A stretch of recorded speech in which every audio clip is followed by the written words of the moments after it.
in a matter of a day. Nearly perfectly preserved in ash, archaeologists and historians alike see Pompeii as a treasure trove of information about the daily lives of people that lived in Rome and the specifics of a great city like Pompeii itself. Some of the best preserved artifacts have originated in Pompeii, along with the first ever witness account. Pompeii was a wealthy, heavily decorated, and popular part of the Roman Empire. Their fertile soil from the volcanic ash created perfect soil to grow crops like olives and grapes, giving them their vast wealth. From the wealth, they were able to decorate and build up their town lavishly and grandly. Their intricate artwork was enjoyed all throughout the city, with many of the residents being wealthy or even wealthy vacationers. While the decor can be seen in many places, one interesting location that was also heavily decorated was a food stand in Pompeii. Although very common all throughout Rome, this food stand is unique because it was nearly perfectly preserved, practically the only one in such good shape. Paintings of animals, like chickens, are thought to have represented the food you could buy, and another side was decorated with a water nymph. Remnants of the food in the pot suggested what they ate, foods that were supposedly commonly eaten by locals of Pompeii. The later disaster preserved much of Pompeii, and archaeologists today still discover countless amounts of artifacts and buildings. Uniquely, archaeologists are able to excavate the bodies of those that died. The thick layer of ash covered the people that were killed and preserved them, creating a mold of the bodies that were once there before they had decomposed. By pouring plaster into the molds, archaeologists could fill in the mold and preserve the shape of the body, trapping the skeleton inside the plaster.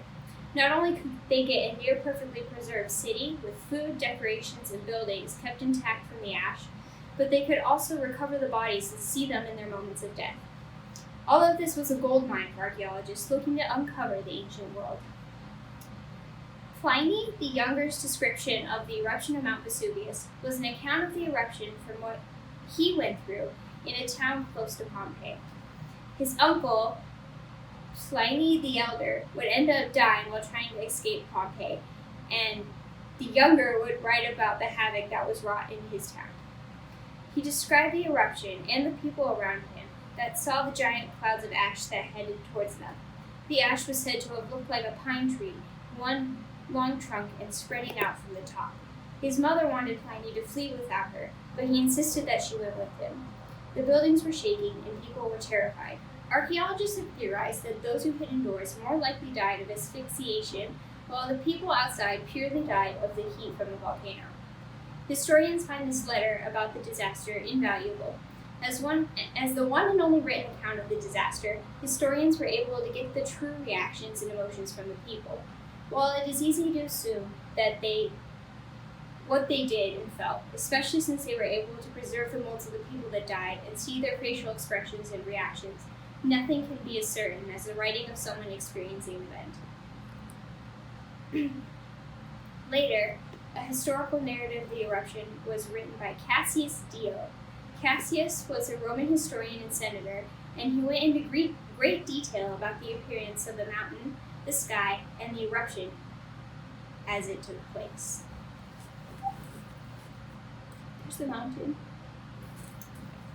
As the volcano erupted, some believed that giants had come to wreak havoc on them, and others believed that the world was going to end. Even beyond Pompeii, the ash went as far as Africa, and those in Rome saw the ash not knowing what was causing it, and were terrified. Cassius stated that the ash would later bring Roman sickness, but at the time nothing had happened. The eruption of Mount Vesuvius was a terrifying tragedy of the Romans that would later create some of the best preserved ruins and artifacts that would create treasures to archaeologists seeking to unearth the past and historians that want to develop a larger and more accurate account of the past. Straight facts.